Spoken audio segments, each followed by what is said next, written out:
The Wirecard fraud, how one man fooled all of Germany. A fraudulent scheme of an unparalleled size was in the process of developing into the core of Germany's financial system.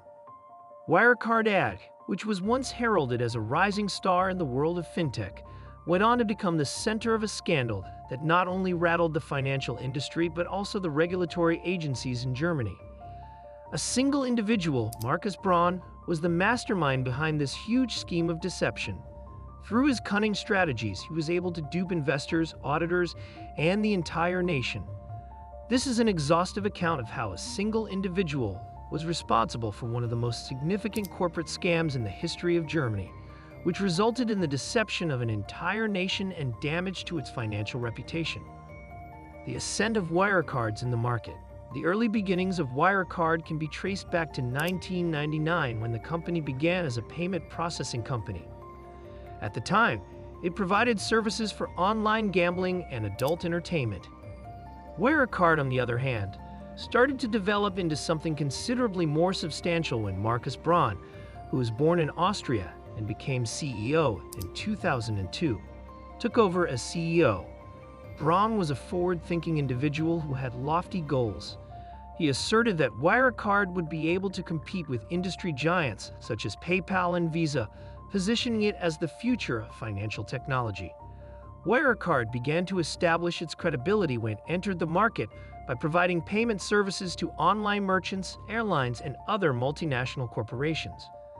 A brave move was made by Wirecard in 2005 when it listed itself on the Frankfurt Stock Exchange, which is a famous stock exchange in Germany. Its stock skyrocketed, and it displaced Commerzbank, which had been in existence for a century, in the DAX 30, which is an indicator of the most successful blue-chip corporations in Germany. The mastermind behind it all, Markus Braun. Markus Braun, a tech-savvy entrepreneur who positioned himself as a forward-thinking leader, was the driving force behind the stratospheric rise of Wirecard.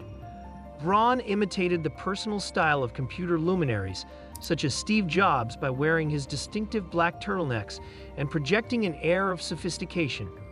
He gave investors and the public the assurance that Wirecard was at the forefront of digital payment technology, and he consistently emphasized the explosive potential that the company possessed in a future about cash transactions. All of Braun's admirers were won over by his charisma and cleverness. As a result of his vision for Wirecard, the company has become one of the most successful financial technology companies in Europe, and the media has hailed him for his visionary leadership. Network of deception. Despite appearances to the contrary, Wirecard's success was not all that genuine. In truth, the company was concealing a vast falsehood beneath the surface of its business strategy, which appeared to be easy and consisted of processing payments for merchants and handling their transactions. Over several years, Wirecard has consistently claimed great revenues and earnings, particularly from its operations in Asia and the Middle East, which are reportedly where the majority of its business is performed. Wirecard's fraudulent activity was carried out with the assistance of several offshore businesses, particularly third-party partners located in countries such as Singapore and the Philippines. These businesses were responsible for handling the transactions for Wirecard, which resulted in enormous profits. On the other hand, a significant portion of this money was never in existence. The most notorious fraudulent scheme perpetrated by the corporation was referred to as the 1.9 billion euros lie.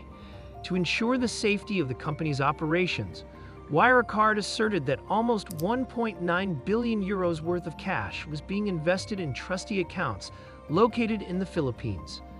However, when auditors attempted to verify this cash in the year 2020, they discovered that the money simply did not exist.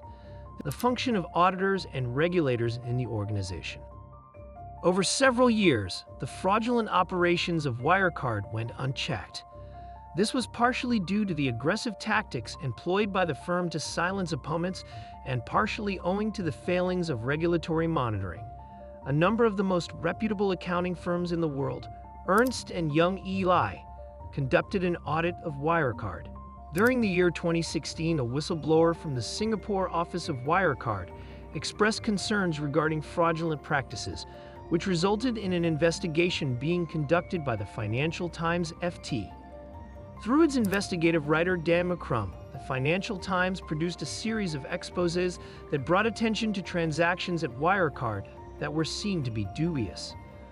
On the other hand, rather than responding to the charges, Wirecard filed a lawsuit against the Financial Times for defamation, denying any wrongdoing.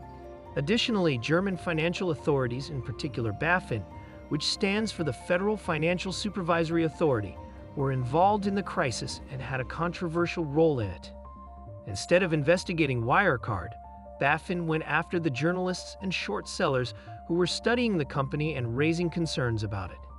In 2019, BaFin prohibited the practice of short-selling shares of Wirecard and even filed criminal accusations against journalists working for the Financial Times.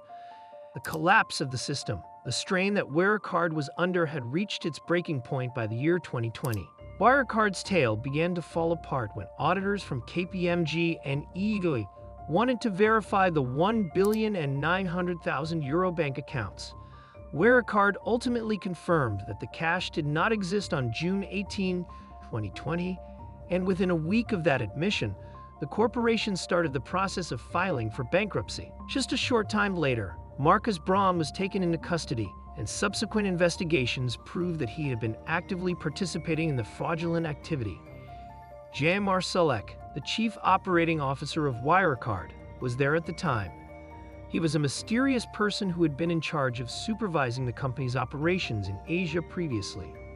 Marsalek, who was known for his strange lifestyle and had connections to covert intelligence networks, disappeared just a short time before Wirecard went out of business. The fallout. Shockwaves were thrown across Germany and the worldwide financial sector as a result of the incident involving Wirecard. A significant amount of damage was done to BaFin's credibility, and there were calls for regulatory improvements. A considerable number of investors, including some of Germany's major banks and pension funds, suffered enormous financial losses as a result of the collapse of Wirecard, which also resulted in the resignation of thousands of workers. As the company's auditor, EY was threatened with legal action because it failed to discover the fraudulent activity. The legacy of Wirecard. Even in highly regulated systems, corporate dishonesty may flourish, as seen by the Wirecard affair, which serves as a clear reminder of such circumstances. Significant flaws in corporate governance and oversight were brought to light as a result of Markus Braun's ability to deceive investors, auditors, and regulators for nearly 20 years. The fact that Jan Marsalek, the mastermind behind the fraud, is still at large while Braun is waiting for his trial adds another layer of mystery to the controversy that has already surrounded the case. When all is said and done, the demise of Wirecard serves as a cautionary story about unbridled ambition, corporate malfeasance, and unsuccessful regulatory efforts.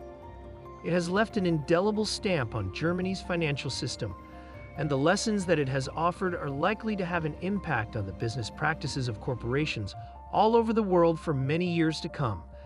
There is still the question of how a firm of this magnitude could have been able to operate in plain sight for such a long period, and how might a deception of this magnitude occur again? If you enjoyed this video, don't forget to like, subscribe, and drop a comment below.